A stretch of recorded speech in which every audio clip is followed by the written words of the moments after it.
Good morning students, बाल मंदिर YouTube channel पर आपका स्वागत है। यहाँ तक इंग्लिश में कल हमने देखा था 10th क्लास के लिए रिपोर्टेड स्पीच टॉपिक में इम्परेटिव सेंटेंस, एजर्टिव सेंटेंस पढ़ा, इंट्रोगेटिव सेंटेंस पढ़ा और अब है इम्परेटिव सेंटेंस। कल हमने इसके बारे में देखा था कि इम्परेटिव सेंटेंस का अर्थ हिंदी में अर्थ होता है आदेशात्मक वाक्य, और बताया गया था कि टू एज अ कंजक्शन इसमें प्रयोग किया जाता है। टू कंजक्शन का इसमें प्रयोग किया जाता है और इन्वर्टेड कॉमा के अंदर, यानी कि जो हमारा रिपोर्टेड स्पीच है उसके अकॉर्डिंग, उसके सेंस के अकॉर्डिंग हम लोग हमारा रिपोर्टिंग वर्ब पुटअप करते हैं। यानी कि यहाँ पर जैसे कि हमने टेबल देखा था रिपोर्टिंग वर्ब का, तो रिपोर्टिंग वर्ब के टेबल में मैंने आपको इम्परेटिव सेंटेंस उस समय नहीं बताया था, क्योंकि इम्परेटिव सेंटेंस में जो इन्वर्टेड कॉमा का सेंटेंस है यानी रिपोर्टेड स्पीच है, उस रिपोर्टेड स्पीच के अकॉर्डिंग हम लोग रिपोर्टिंग वर्ब को पुटअप करते हैं, उस रिपोर्टेड स्पीच के सेंस के अनुसार। कल सेंस बताए थे, देयर आर सम सेंसेस, जैसे कुछ सेंस है order, command, request, advice, suggestion, suggest आदि ये है।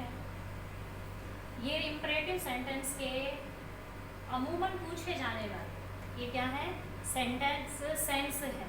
अब इन सेंस के बेस पर हम लोगों को हमारी यही सेंस के रिपोर्टेड स्पीच होते हैं और इन्हीं सेंस के अकॉर्डिंग हम लोगों को रिपोर्टिंग वर्ब लिखनी पड़ती है, लगानी पड़ती है। अब हम एग्जाम्पल के थ्रू देखते हैं। We see the example. कल एक सेंटेंस बताया था, एक एग्जाम्पल हमने किया था, he said to me, comma, inverted comma, open the door, open the door, inverted comma close, he said to me open the door। अब हमें देखना है कि इन इन्वर्टेड कॉमास की इन्वर्टेड कॉमा के अंदर जो सेंटेंस है वो sentence open the door is a order, ये एक आदेश है, ये एक आदेश है, नॉट अ कमांड। कमांड का मतलब भी आदेश होता है, लेकिन कमांड और ऑर्डर में क्या डिफरेंटेशन है, क्या अंतर है। कमांड किसी भी आम व्यक्ति के द्वारा नहीं दी जा सकती, एक टीचर के द्वारा कमांड नहीं दी जा सकती, एक डॉक्टर के द्वारा कमांड नहीं दी जा सकती, एक लीडर के द्वारा, एक कैप्टन के द्वारा, या फिर एक कमांडर सोल्जर को आदेश यानी कमांड कर सकता है। तो कमांड का यूज हम इन्हीं चीज़ों के लिए, इन्हीं सेंस के लिए करेंगे। लेकिन यहाँ पर ओपन द डोर, अब दरवाजा खोलो, ये ऑर्डर किसी का भी हो सकता है, तो ये ऑर्डर का सेंस दर्शाता है। So we change said to into ordered. Said is the second form है, तो यहाँ पर हम ऑर्डर नहीं ऑर्डर्ड करेंगे, ऑर्डर्ड मी। अब यहाँ पर as a conjunction imperative sentence में कॉमा, इन्वर्टेड कॉमा को हटा के क्या लगाएंगे, टू, और टू प्लस वर्ब की फर्स्ट फॉर्म मतलब टू इन्फिनेटिव, यानी कि हम लोग क्या करेंगे, इन्फिनेटिव मतलब हम लोग टू प्लस वर्ब की फर्स्ट फॉर्म का यूज करेंगे कि टू के बाद हमेशा वर्ब की फर्स्ट फॉर्म होती है। इसीलिए यहाँ पर ये सेंटेंस बड़े ही सिंपल सेंटेंस होते हैं। यहाँ पर क्या हो जाएगा, टू इन्फिनेटिव है तो टू ओपन द डोर, ये इस तरह से बनेगा। नेक्स्ट एग्जाम्पल हम लोग देखते हैं रिक्वेस्ट का। Next example, we see the next example about the sense of request. जैसे the old man said, comma, inverted comma, please help me, inverted comma close। old man said please help me, old man ने कहा कृपया मेरी मदद करो। अब यहाँ पर क्या सेंस है, प्लीज का सेंस है। प्लीज मतलब कृपया, तो मतलब ओल्ड मैन यहाँ पर क्या कर रहा है, रिक्वेस्ट कर रहा है, प्रार्थना कर रहा है, रिक्वेस्ट का सेंस है। इसीलिए old man sad, sad reporting verb हम लोग यूज करेंगे रिक्वेस्टेड, रिक्वेस्टेड, रिक्वेस्टेड कंजक्शन लगाएंगे टू। अब यहाँ पर हम लोग प्लीज नहीं लगा देना, क्योंकि यहाँ पर प्लीज जो है वो यहाँ प्लीज वर्ब का काम नहीं कर रही, प्लीज जो है यहाँ पर सेंस का काम कर रही है। सेंस है, इस प्लीज के लिए हमने यहाँ पर रिक्वेस्टेड सेंस को पुटअप किया है, इसीलिए यहाँ पर आप लोग टू प्लीज नहीं करना है। यहाँ पर वर्ब है help, to help, to help me. हमें यहाँ पर मी चेंज करना है। मी क्या है, यहाँ पर फर्स्ट पर्सन है, आई की फैमिली का फर्स्ट पर्सन है। First person change according to object, first person change according to subject. Subject क्या है यहाँ पर, ओल्ड मैन। अब मैं यहाँ लगा देती हूँ सीधा हिम।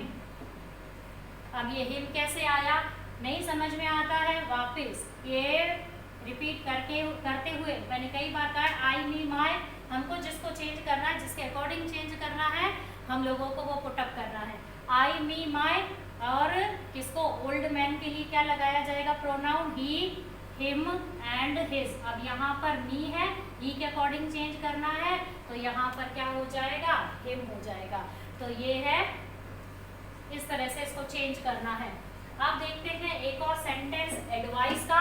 एक सेंटेंस हम देखेंगे फॉरबिड का। फॉरबिड का मतलब होता है मना करना। फॉरबिड के सेंटेंस में हम लोग, forbid is also negative word, so we should not use, या we do not use not with forbid.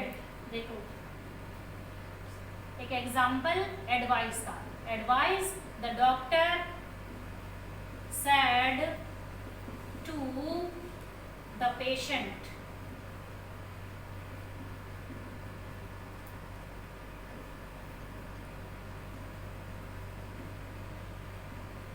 doctor said to the patient, patient, comma, inverted comma,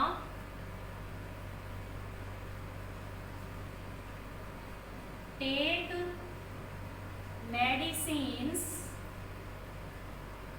regularly, inverted comma, close।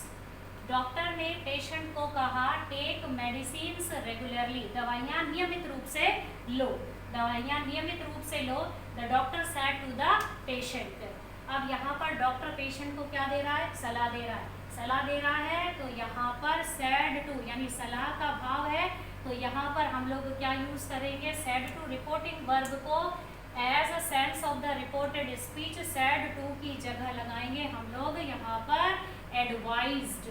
क्या लगाएंगे, advice. अब आपको यहाँ पर एक चीज ध्यान रखनी है, एडवाइस और एडवाइस में फर्क देखना है। एडवाइस का मतलब, यहाँ समझिए, एडवाइस का मतलब होता है सलाह। कई बच्चे अधिकतर एडवाइस के पीछे डी लगाते हैं, जो कि गलत है, यहाँ पर ऐसा नहीं लगेगा।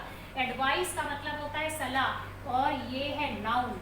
और एडवाइस जब एस होता है तो एडवाइस का मतलब होता है सलाह देना, तो एडवाइस जो है वो है वर्ब, एडवाइस है वो है वर्ब, और एडवाइस जो है वो है नाउन। इसीलिए यहाँ पर CED नहीं लगाना है, एडवाइज्ड होगा ना कि एडवाइस होगा। एडवाइज्ड, किसको एडवाइस, अब सेड टू की जगह एडवाइज्ड है, advise the patient. Patient conjunction क्या लगाएंगे, to, to then to infinitive, to infinitive मतलब टू प्लस वर्ब की first form, to take medicines regularly. ये बनेगा एक सलाह का, यानी कि सलाह का भाव। सजेशन मतलब सुझाव होता है, और एडवाइस मतलब सलाह देना। सलाह और सुझाव में भी फर्क है, एडवाइस और सजेशन में भी फर्क है। एडवाइस का मतलब होता है कोई भी काम जो आप लोग शुरुआत कर रहे हैं उसके लिए सलाह लेना, वो आता है एडवाइस के अंदर। और सजेशन मतलब कोई भी चलते हुए काम में हम कुछ अमेंडमेंट चाहते हैं, इम्प्रूवमेंट चाहते हैं, सुधार चाहते हैं, तो वो होता है सजेशन का भाव होता है। सेंटेंस देखते हैं फॉरवर्ड का।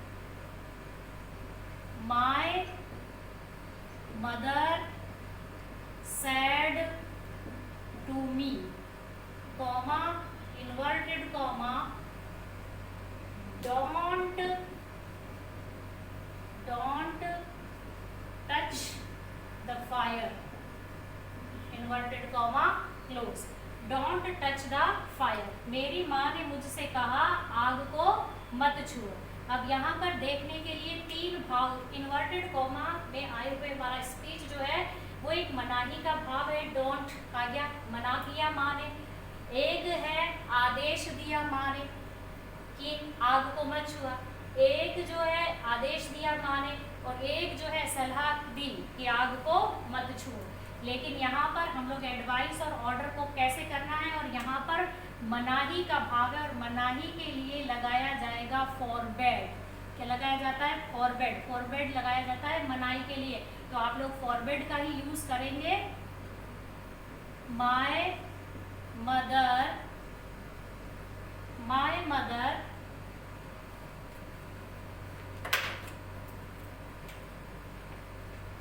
सैड टू की जगह क्या हो जाएगा? फॉरबेड, फॉरबेड मी। फॉरबेड का मतलब होता है मना किया, मना किया। फॉरबेड मतलब मना किया, मेरी माँ ने मुझे मना किया। अब यहाँ पर सीधा लगाएंगे टू टच द फायर, यहाँ पर नॉट नहीं लगाना। मेरी माँ ने मुझे आग को छूने से फॉरबिड किया, मतलब मना किया। अगर आप लोगों ने यहाँ पर नॉट लगा दिया डोंट के लिए तो ये सेंस गलत हो जाएगा, क्योंकि forbid is also a negative word, so we do not use not with forbid. हमें फॉरबिड का प्रयोग नॉट का प्रयोग फॉरबिड के साथ नहीं किया जाए। अगर हम नेगेटिविटी को रखते हैं और नॉट का प्रयोग करते हैं तो ये सेंटेंस एक ऑर्डर होगा। जैसे इसको हम लोग ऐसे भी कर सकते हैं, माय मदर ऑर्डर्ड मी, मेरी माँ ने मुझे आदेश दिया not to touch the fire, कि आग को मत छुओ। इस सेंटेंस का अर्थ क्या हो जाएगा? मेरी माँ ने मुझे आदेश दिया आग को न छूने का। और यहाँ इसका सेंस, इसका अर्थ क्या होगा कि मेरी माँ ने मुझे आग छूने के लिए मना किया। तो ये ध्यान रखना है कि फॉरवर्ड के साथ आपको नॉट का प्रयोग नहीं करना है। यदि आप ऑर्डर्ड को यूज करते हैं तो नॉट का प्रयोग, यानी कि ऑर्डर्ड नॉट मी नहीं, ऑर्डर्ड मी नॉट, क्योंकि ऑर्डर्ड मी नॉट और बाद में आपको टू रखना है, क्योंकि हमें यहाँ टू इन्फिनेटिव का यूज करना है, टू प्लस वर्ब की फर्स्ट फॉर्म का यूज करना है। ये था आपका इंपरेटिव सेंटेंस। अब अगले सेंटेंस की ओर चलते हैं। The fourth type of sentence is called exclamatory sentence, और जिसका मतलब होता है विस्मयादि बोधक वाक्य। एक्सक्लेमेटरी सेंटेंस, विस्मयादि बोधक वाक्य। Exclamatory sentence in Hindi it means विस्मयादि बोधक, विस्मयादि बोधक वाक्य, विस्मयादि बोधक वाक्य। एक्सक्लेमेटरी ये साइन है, is a sign of exclamatory sentence, जिसको एक्सक्लेमेशन साइन भी बोलते हैं। सिर्फ समझने के लिए थोड़ा सा इंग्लिश सेंस के लिए कि एक्सक्लेमेटरी साइन क्या है, ये है मार्क ऑफ एक्सक्लेमेशन, यानी कि विस्मयादि बोधक चिन्ह, एक्सक्लेमेटरी साइन, विस्मयादि बोधक चिन्ह। अब सबसे पहले बात देखते हैं हम लोग कंजक्शन की। दैट कंजक्शन का प्रयोग एसर्टिव सेंटेंस में, एक्सक्लेमेटरी सेंटेंस में और ऑप्टेटिव सेंटेंस में किया जाता है। तो दैट कंजक्शन का प्रयोग किस सेंटेंस में होगा? एक्सक्लेमेटरी सेंटेंस में। ये हो गई क्लियर। उसके बाद में रिपोर्टिंग वर्ब। अब रिपोर्टिंग वर्ब हम क्या लगाएंगे? यहाँ पर भी हम लोगों को in inverted commas reported speech, यानी कि इन्वर्टेड कॉमा के अंदर आए हुए रिपोर्टेड स्पीच को देखना है और उसका सेंस देखना है, और सेंस के अकॉर्डिंग हम लोगों को क्या करना है? रिपोर्टिंग वर्ब को पुट अप करना है। सेंस मेनली इसमें तीन सेंस होंगे। एक सेंस होगा जॉय का, जॉय, सेंस सोरो, सेंस वंडर, यानी कि वंडर या सरप्राइज का। एक्सक्लेमेशन, एक्सक्लेमेशन वही विस्मय हो गया, ठीक है। विस्मय किसको लेकर होता है? जॉय को लेकर, शोरों को लेकर, या फिर वंडर या आश्चर्य सरप्राइज को लेकर। अब यहाँ पर एक्सक्लेमेटरी सेंटेंस है, तो यहाँ पर आप लोगों को ध्यान रखना है इंटरजेक्शन वर्ड का प्रयोग किया जाएगा। इंटरजेक्शन वर्ड्स मतलब विस्मयादिबोधक शब्दों का प्रयोग किया जाएगा, और उस विस्मयादिबोधक शब्द के पीछे विस्मयादिबोधक चिन्ह यानी कि एक्सक्लेमेटरी साइन का यूज किया जाएगा। तो आप इस सेंटेंस को कैसे आइडेंटिफाई करेंगे? जॉय को, सोरो को, वंडर, सरप्राइज, एक्सक्लेमेशन को दर्शाने के लिए इंटरजेक्शन वर्ड होंगे। इंटरजेक्शन मीन्स मतलब इंटरजेक्शन मीन्स विस्मयादिबोधक शब्द। विस्मयादिबोधक के बाद में क्या हो जाएगा? विस्मयादिबोधक चिन्ह। अब देखिए एक सेंटेंस, ये भाव होते हैं इसके, ये भाव है इसके, मतलब कि सेंस है इसके। एग्जाम्पल, उदाहरण देखिए, ही सैड, उदाहरण एग्जाम्पल के अकॉर्डिंग हम लोग समझेंगे। He said to me, alas, alas, alas, it is a great loss, it is a great loss, ये बहुत बड़ा लॉस है। अब यहाँ पर आप लोग आइडेंटिफाई कैसे करेंगे कि विच टाइप ऑफ सेंटेंस, यानी कि ये सेंटेंस किस प्रकार का है। सो द इंटरजेक्शन वर्ड, ये जो इंटरजेक्शन वर्ड है विस्मयादिबोधक शब्द जो है, इट शो, ये दर्शाता है, it is an exclamatory sentence. यह क्या है? Exclamatory sentence. Now we change into indirect speech. He said to exclamatory है। अल्लास, अल्लास किसके लिए होता है? दुख के लिए होता है, सोरो के लिए, सोरो का भाव है। नहीं समझ में आता, आगे सेंटेंस पढ़ लीजिए, अपना पता चल जाएगा कि कैसा भाव है, जॉय का, वंडर का, या फिर अलस का। It is N x great loss, यानी कि बहुत बड़ी नुकसान है या बहुत बड़ा हानि है। तो सोरो, तो आपको सैड टू, अब यहाँ ध्यान रखना है कि सैड टू रिपोर्टिंग वर्ब को आपको एक्सक्लेम्ड विद में चेंज करना है। किसमें चेंज करना है? एक्सक्लेम्ड विद में चेंज करना है। Reporting verb said to change into exclaimed with, फिर हमको पुट अप करना है उसका सेंस, मतलब कि सेंस क्या है? सोरो का। सेंस किसका है? ये सोरो का सेंस है। He said to me, said to की जगह आपको ये पूरा हमारा रिपोर्टिंग वर्ब चेंज है, exclaimed with sorrow. Exclaimed with लगाना जरूरी है, एक्सक्लेम्ड विद सोरो। फिर हम लोग लगाएंगे कंजक्शन। हम यहाँ पर ऑब्जेक्ट लगाए चाहे नहीं लगाए चलेगा। ही एक्सक्लेम्ड, ये रूल है, स्ट्रक्चर है सेंटेंस का। ही एक्सक्लेम्ड विद सोरो, कंजक्शन क्या लगेगा एक्सक्लेमेटरी साइन में? That. Conjunction that used in exclamatory sentence, optative sentence and assertive sentence. Assertive sentence means positive and negative sentence. That conjunction हो गया दैट। अब यहाँ पर it is a great loss, it is a great loss किसी भी प्रकार का sentence है, पहले भी बताया जा चुका है कि किसी भी प्रकार का सेंटेंस है, आपको फर्स्टली देखना है the change of reporting verb, then the change of conjunction, then the change of pronoun. अब थर्ड चेंज क्या है? Pronoun change. सीधा हमारे पास क्या है यहाँ पर? It, it, it is, it क्या है? इट इज थर्ड पर्सन, ये हो गया third person. Third person, third person is not change, third person it है तो चेंज नहीं होगा इट। अब हो जाएगा टेंस चेंज। टेंस है is, present simple convert into past simple, तो क्या हो जाएगा? Was, it was a very great loss. Very लगाएंगे तो भी चलेगा, नहीं लगाएंगे तो भी चलेगा, क्योंकि ग्रेट है क्या है ये यहाँ पर। अब ये यहाँ पर एक रूल है कि ए एडजेक्टिव है, ग्रेट जो है वो भी क्या हो जाएगा? ग्रेट। एडजेक्टिव है, एडजेक्टिव एडजेक्टिव को क्वालिफाई नहीं करता, इसीलिए एक एडवर्ब के रूप में हम लोग क्या लगा देते हैं? एडवर्ब के रूप में वेरी को। अब यहाँ पर आया है ए ग्रेट, तीनों जो आर्टिकल होते हैं ए, एन एंड द, ये तीनों आर्टिकल पार्ट ऑफ स्पीच की दृष्टि से ये क्या कहलाते हैं? एडजेक्टिव कहलाते हैं। ये पार्ट ऑफ स्पीच की बात है, समझने की बात है कि हमने यहाँ पर वेरी क्यों लगाया। वेरी कहीं पर आपको लगा हुआ नहीं मिलेगा, कहीं पर लगा हुआ मिलेगा, लेकिन वेरी इज वेरी जो है वो बिल्कुल is suitable for the sentence, मतलब बिल्कुल सही है अकॉर्डिंग टू रूल, क्योंकि ए और ग्रेट, यहाँ पर क्या है, ए ग्रेट, ए क्या है, एडजेक्टिव है, ए एंड द तीनों आर्टिकल क्या कहलाते हैं, एडजेक्टिव कहलाते हैं। ग्रेट क्या हो गया यहाँ पर, मतलब एक बहुत बड़ा नुकसान है, तो ये नुकसान है, उसकी ये विशेषता है, तो ये भी क्या हो जाएगा, एडजेक्टिव। और ये एडजेक्टिव एडजेक्टिव को क्वालिफाई नहीं करता, इसीलिए adverb is only one part of speech.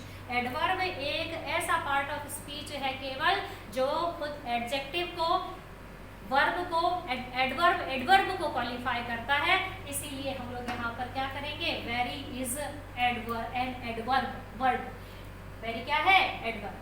समझ में आया? ये a is adjective, great is adjective and adjective जो है वो एडजेक्टिव को क्वालिफाई नहीं कर सकता, so we use an adverb very. Adjective और क्या हो जाएगा, वेरी। ये जो ग्रेट है एडजेक्टिव को ये वेरी क्या करता है, क्वालिफाई करता है, तो ये सेंटेंस बन जाएगा ऐसे। बस आपको इनडायरेक्ट स्पीच बदलते समय, इनडायरेक्ट स्पीच चेंज करते समय सिर्फ ध्यान रखना है कि फर्स्टली किसी भी प्रकार का sentence, any kind of sentence हो, इंपरेटिव, एक्सक्लेमेटरी, ऑप्टेटिव, इंट्रोगेटिव, आपको यही ध्यान रखना है। फर्स्टली सिर्फ इस दिमाग में एक बात को डालो कि पहला चेंज रिपोर्टिंग वर्ब का करो, दूसरा चेंज कंजक्शन का करो, तीसरा चेंज प्रोनाउन का करो। आपको सिंपल सेंटेंस में यानी एजर्टिव सेंटेंस में तकलीफ नहीं आएगी, लेकिन इंट्रोगेटिव सेंटेंस है, इंट्रोगेटिव सेंटेंस है, तो इंट्रोगेटिव सेंटेंस में पहले हेल्पिंग वर्ब और WH वर्ड आ जाते हैं, और उसके बाद स्टूडेंट सीधा हेल्पिंग वर्ब लगा देते हैं, तो वो हेल्पिंग वर्ब गलत हो जाता है जब WH वर्ड के बाद स्टार्ट करते हैं, तो WH word then helping verb. तो WH वर्ड के बाद जब भी हेल्पिंग वर्ब आएगी तो वो सेंटेंस हमेशा इंट्रोगेटिव बनेगा, और इंट्रोगेटिव सेंटेंस का इनडायरेक्ट स्पीच इंट्रोगेटिव में नहीं होता, वो एजर्टिव में चेंज हो जाता है। और उसी तरह से एक्सक्लेमेटरी, एक सेंटेंस और समझिए कि ही सेड टू मी, उसने मुझसे कहा, what a beautiful flower it is, look at this sentence. इस सेंटेंस को देखिएगा, फिर समझ में आता है कि हमें ये क्यों याद रखना चाहिए कि हमने दिमाग में सिर्फ एक ही बात डाल लो कि फर्स्ट चेंज रिपोर्टिंग वर्ब, बार बार कह रही हूँ, reporting verb, conjunction change, pronoun change, और उसके बाद में प्रोनाउन चेंज के बाद में टेंस चेंज। अब इस सेंटेंस को देखो, he what a beautiful flower it is, कितना सुंदर फूल है ये, तो कितना सुंदर फूल है, तो मतलब क्या हो गया, ये एक आश्चर्य दर्शा रहा है, एक आश्चर्य दर्शा रहा है। तो यहाँ पर सैड टू रिपोर्टिंग वर्ब को किस में चेंज करना है, एक्सक्लेम्ड विद में चेंज करना है। एक्सक्लेम्ड विद किसके साथ, सरप्राइज, सरप्राइज, सरप्राइज नहीं तो क्या हो जाएगा, वंडर, सरप्राइज नहीं तो क्या हो जाएगा, वंडर।